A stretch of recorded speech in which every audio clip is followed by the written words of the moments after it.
Assalamualaikum warahmatullahi wabarakatuh.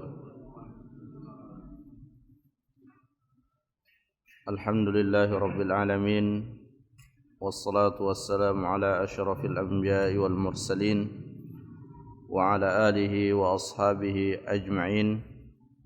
Asyhadu an la ilaha illallah wahdahu la syarika lah wa asyhadu anna Muhammadan abduhu wa rasuluh. Allahumma salli ala Muhammad wa ala alihi wa sahabatihi wa man sara ala nahjihi wa ihtada bihadihi wastanna bisunnatihi ila yaumil qiyamati, amma ba'd. Masyaral muslimin, jamaah salat subuh rahimani wa rahimakumullah. Alhamdulillah, pada kesempatan ini kembali kita melanjutkan kajian kita dalam tafsir Al-Quran pada kitab Taisirul Karimir Rahman fi Tafsir Kalamil Mannan, dan kita sedang menjelaskan firman Allah Subhanahu wa taala yang terdapat di dalam suratul A'la atau surah Sabbihisma Rabbikal A'la. Pada pertemuan yang sebelumnya telah kita jelaskan bahwa orang yang akan mampu mengambil manfaat dari peringatan yang terdapat di dalam Al-Quran, demikian pula peringatan yang terdapat di dalam hadis Rasulullah sallallahu alaihi wasallam, adalah orang-orang yang memiliki rasa takut kepada Allah Subhanahu wa taala. Sebagaimana firman-Nya, sayadzakkaru man yakhsha. Dan orang yang memiliki rasa takut kepada Allah adalah orang yang mengetahui dan meyakini bahwa Allah Subhanahu wa taala akan membalas setiap amalan-amalan yang dilakukannya di dunia ini. Itulah yang menumbuhkan rasa takut seorang hamba ketika dia yakin bahwa apapun yang ia kerjakan di dunia ini pasti akan mendapatkan balasan di sisi Allah Subhanahu wa taala. Sebaliknya, bagi orang-orang yang celaka, mereka akan menjauhi peringatan tersebut di dunia ini. Dia akan menjauh dari Al-Quran, dia menjauh dari sunnah Rasulullah sallallahu alaihi wasallam dengan tidak mengindahkan peringatan-peringatan yang ada di dalamnya. Akibatnya di akhirat, kata Allah Subhanahu wa taala, alladzi yaslan naral kubra. Di akhirat dia akan masuk ke dalam api neraka, di mana ketika Allah memasukkannya di dalam neraka, keadaan mereka la yamutu fiha wa la yahya. Mereka disiksa di dalamnya dengan siksaan yang sangat pedih, dan disebutkan di dalam ayat yang lain, ketika kulit-kulit mereka sudah hangus, maka Allah Subhanahu wa taala menggantinya dengan kulit yang baru, dengan tujuan agar mereka bisa merasakan sakitnya siksaan secara sempurna. Nas'alullah al-afiyah wassalamah. Kemudian kita lanjutkan pada ayat yang berikutnya, yaitu firman Allah Subhanahu wa taala, qad aflaha man tazakka. Sungguh beruntunglah orang yang membersihkan dirinya. Syekh Sa'di rahimahullah menjelaskan, qad faza wa rabiha. Sungguh menang dan beruntung. Siapakah mereka? Man tahhara nafsahu wa naqqaha. Yang beruntung menurut Allah, yang menggapai kemenangan menurut Allah, itu adalah orang yang membersihkan jiwanya minasyirki wadh-dhulmi wa masawi'il akhlaq. Dia bersihkan jiwanya dari segala bentuk kesyirikan, kezaliman, dan akhlak-akhlak yang buruk. Inilah salah satu tujuan diutusnya Rasulullah sallallahu alaihi wasallam, sebagaimana disebutkan dalam surah Al-Jumu'ah, huwallazi ba'atsa fil ummiyina rasulan minhum yatlu 'alaihim ayatihi wa yuzakkihim. Rasulullah sallallahu alaihi wasallam hadir di tengah umat manusia untuk tazkiyah, untuk mengantar manusia agar mereka membersihkan diri mereka dari yang namanya kesyirikan, kezaliman, dan dari akhlak-akhlak yang buruk. Karena manusia secara tabiat adalah makhluk yang Allah sebutkan juga di dalam Al-Quran, innahu kana zaluman jahula. Sungguhnya manusia itu teramat zalim dan teramat bodoh. Untuk menghilangkan sifat zalim tersebut yang merupakan sumber dari segala keburukan, yaitu dengan tazkiyah, dengan membersihkan diri dari kesyirikan, kezaliman, dan dari akhlak-akhlak yang buruk. Sedangkan untuk menghilangkan jahula, kebodohan yang ada di dalam diri kita, itu adalah dengan belajar, dengan mengenali perintah-perintah Allah dan mengenali larangan-larangannya.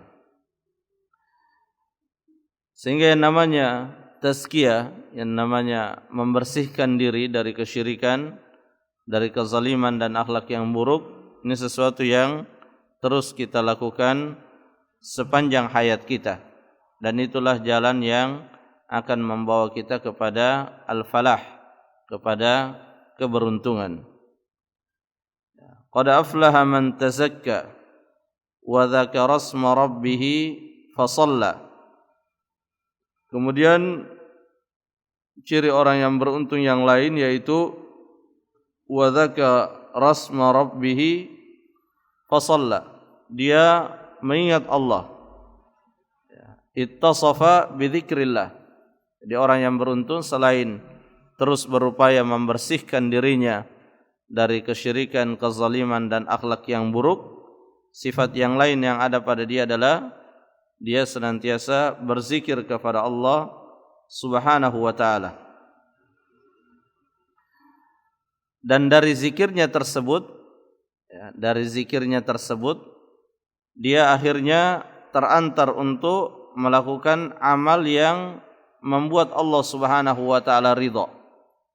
Itulah sesungguhnya hakikat daripada berzikir, atau keberhasilan seseorang berzikir itu terlihat sejauh mana dia melakukan amalan-amalan yang membuat Allah Subhanahu wa ta'ala ridha kepada dirinya. Said bin Jubair rahimahullah pernah mengatakan, "Adz-dzikru huwa at-tha'ah." Zikir itu adalah taat kepada Allah Subhanahu wa ta'ala. Faman ata'ahu fahuwa dzakir. Siapa yang taat kepada Allah, maka dialah orang yang berzikir. Wa man lam yuti'hu falaysa bidzakir wa in kana katsirut tasbih. Sedangkan siapa yang tidak mentaati Allah, tidak mentaati Rasulullah, maka dia bukanlah orang yang berzikir, meskipun lisannya banyak mengucapkan kalimat-kalimat zikir. Karena hakikat daripada mengingat Allah adalah mengingat perintahnya, mengingat larangannya. Sehingga setiap kali hendak melangkah, setiap kali hendak melakukan sesuatu, dia mengingat Allah. Dia mengingat apakah ini diperintahkan oleh Allah atau tidak, apakah ini dilarang oleh Allah atau tidak. Itulah hakikat orang yang berzikir. Jadi dia tidak bermudah-mudah melakukan sesuatu hingga ia memastikan bahwa yang dilakukannya itu diridhai oleh Allah Subhanahu wa ta'ala, atau paling minimal yang dilakukannya itu tidak membuat Allah Subhanahu wa ta'ala murka. Dan tentu untuk bisa mengetahui mana yang membuat Allah murka dan mana yang membuat Allah ridha, tentunya dengan kita mengenali mana perintahnya dan mana larangannya. Khususan as-salah. Nah, lebih terkhusus lagi amalannya orang yang berzikir, amalan yang utama yang dilakukan oleh orang yang berzikir itu adalah salat. Allati hiya mizanul iman. Karena salat ini adalah timbangan keimanan. Allati hiya mizanul iman. Fahadha ma'nal ayat al-karimah. Inilah makna ayat yang mulia ini. Jadi orang yang berzikir kepada Allah, dia terantar untuk taat kepada Allah Subhanahu wa taala, dan taat yang paling utama setelah tauhid, setelah membersihkan diri dari kesyirikan, itu adalah melaksanakan salat 5 waktu dan juga melaksanakan salat-salat yang lainnya. Bal tu'thirunal hayatad dunya. Kemudian Allah Subhanahu wa taala menjelaskan di antara sifat yang ada pada manusia yang jika sifat ini tidak diredam bisa menjadikan manusia tersebut tidak beruntung, tidak menyibukkan dirinya dengan tazkiyah, tidak menyibukkan dirinya dengan membersihkan jiwa, tidak menyibukkan dirinya dengan zikir kepada Allah. Apakah yang bisa menjadi penghalang untuk membersihkan jiwa kita, yang bisa menjadi penghalang untuk mengingat Allah, yaitu bal tu'thirunal hayatad dunya.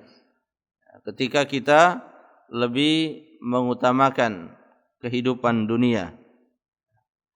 Dalam ayat ini sebagaimana dijelaskan oleh Syekh Sa'di, tuqaddimunaha 'alal akhirah. Kalian lebih mendahulukannya, mendahulukan dunia daripada akhirat.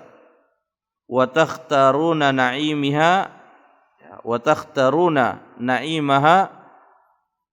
al-munghas al-muqaddar az-zail 'alal akhirah.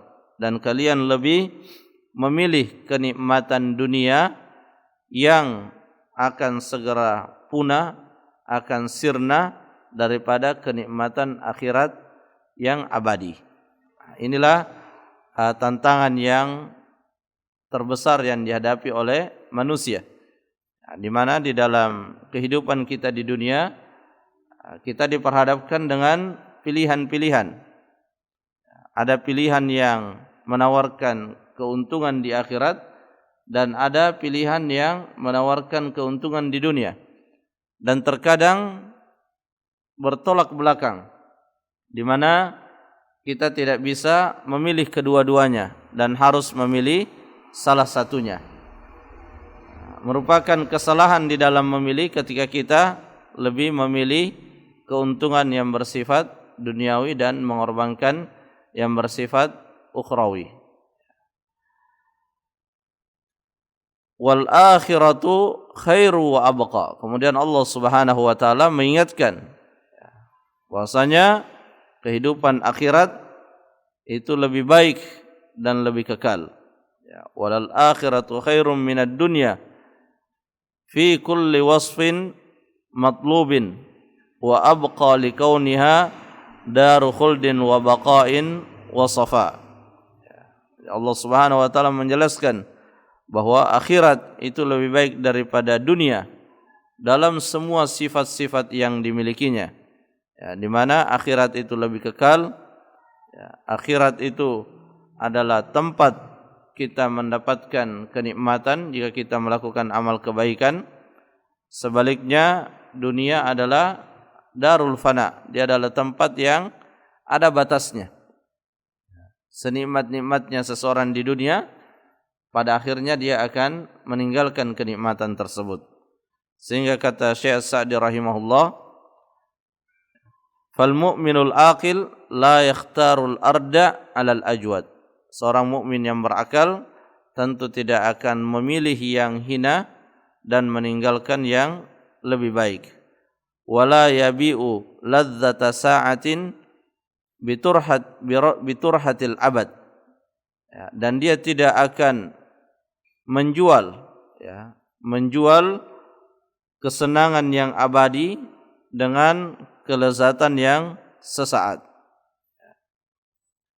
Kemudian setelah Allah Subhanahu wa taala menyebutkan ayat-ayat di atas dari ayat yang pertama hingga ayat yang tadi kita sebutkan, Allah kemudian menyebutkan bahwa apa yang disebutkan pada ayat-ayat sebelumnya ini terdapat di dalam suhuf, suhuf Ibrahim wa Musa. Inna hadza lafis suhufil ula.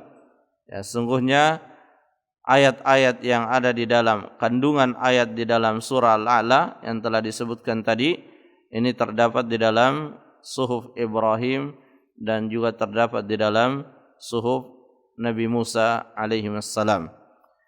Dan apa yang Allah sebutkan di bagian akhir ayat ini ya menunjukkan bahwa nasihat-nasihat yang ada di dalam surah Al-A'la ini adalah nasihat yang sangat penting, karena ternyata Allah menasihati manusia bukan hanya umatnya Nabi Muhammad, tapi umat-umat sebelumnya juga dinasihati dengan kandungan ayat yang terdapat di dalam suratul A'la.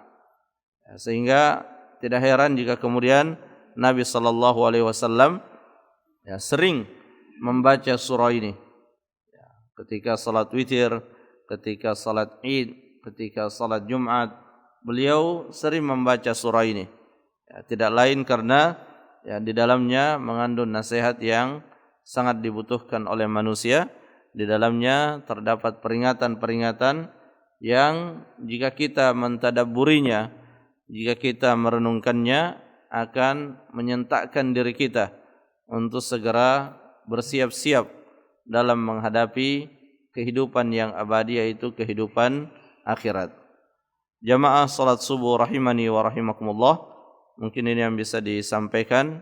Insyaallah kita akan lanjutkan pada surah Al-Ghasyiyah pada pertemuan yang akan datang.